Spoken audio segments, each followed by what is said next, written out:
Good afternoon, welcome to today's video. As I said yesterday, I'm going to be doing a rhubarb crumble today. So for this, you're going to need, actually it's a rhubarb and strawberry crumble. I didn't quite have enough rhubarb, so I thought I'd put strawberries in it too.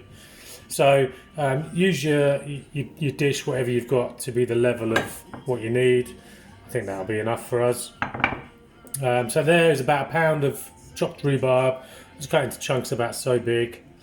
There's about 200 grams of strawberries there, 100 grams of sugar, some orange zest, some orange juice of one orange, a little bit of ground ginger, you can use fresh, a bit of corn flour because rhubarb lets out a lot of water, so the corn flour will just help thicken that water a little bit so it's not so wet.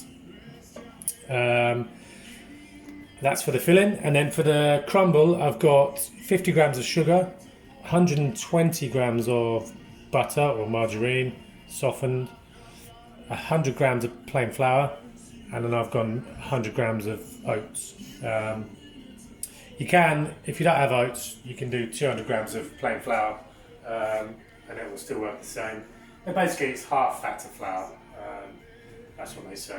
And then in the kitchen at work we just do it to taste, so I'll just try and give you a gauge on the sugar, but just taste a bit of the crumble. It doesn't matter, it's just flour and butter, just try it. So to start off, I'm going to pop my rhubarb and my, I'll do this way. I'm going to pop my rhubarb and my strawberries into a bowl, and I'm going to macerate them, basically soak them, marinate them in all of this goodness. So orange juice goes in, the zest goes in, just like that. And then the corn flour and the ginger. Ginger just works well with rhubarb, I quite like it. So we'll get that in there. Sticky stuff. And 100 grams of caster sugar here. And then pop all that in the bowl. And just give it all a good turn. Make sure it's all evenly coated in the sugar. It might look like a lot of sugar, but it's really tart rhubarb. So some people peel their rhubarb. It depends on if your rhubarb's young. You don't really have to. I peeled a couple of mine. Just pull the stringy bits off as you chop it if they're tough. Okay, so that's that. So just leave that there to just chill out and relax and marinate. And while that's doing that, we'll get onto the crumble. So basically, just put it all in a bowl, all together like this, dead easy. Can do it in a Magimix if you've got one, or a food blender. The only blender I've got is my little smoothie maker. So I'm just going to use my hands. It shouldn't take too long. Basically, what you want to do is rub all that. Make sure that butter's soft, and try and use your fingertips and just rub all that butter and flour together.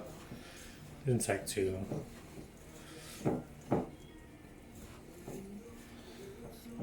I mean, this really is going back to basics here. I haven't done this for years. I always use a machine at work. Yeah. Here we go, we're getting there now.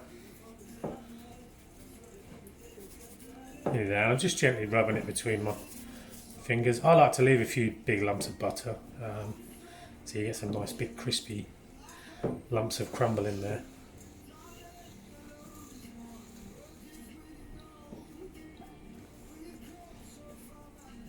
Nearly there.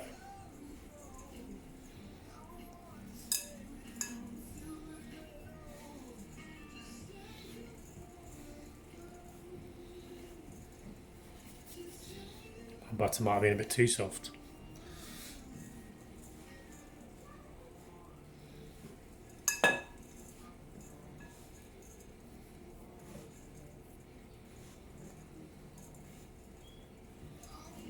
Oh, I'm getting there now.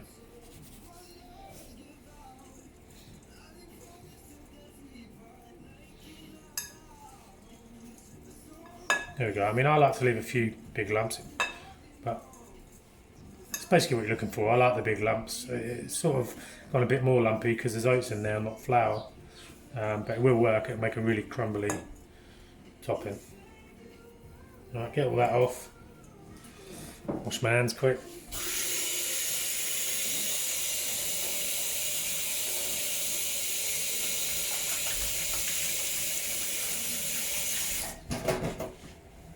So now that's done, get your dish, tip all that lovely rhubarb and strawberry mess in. When you get to the end, you'll have a load of syrup in there from the orange and the sugar.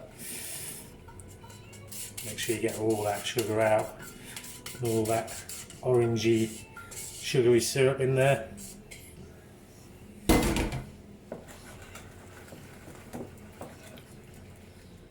Level it out. You can do this thinner, you can do your crumble thicker, whatever you want to do. And then just evenly scatter that crumble all over. Let me move my bowl so you can see a bit better.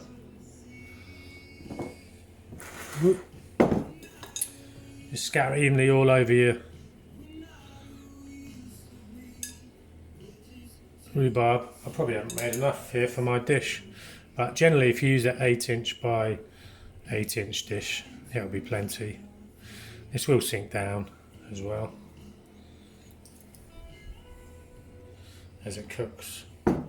And stick that in your oven for about 30 to 40 minutes on 160 degrees. And just keep checking on it because it will release a lot of water, so the slower you cook it, the more that will reduce and become a nice sticky rhubarby strawberry gooiness.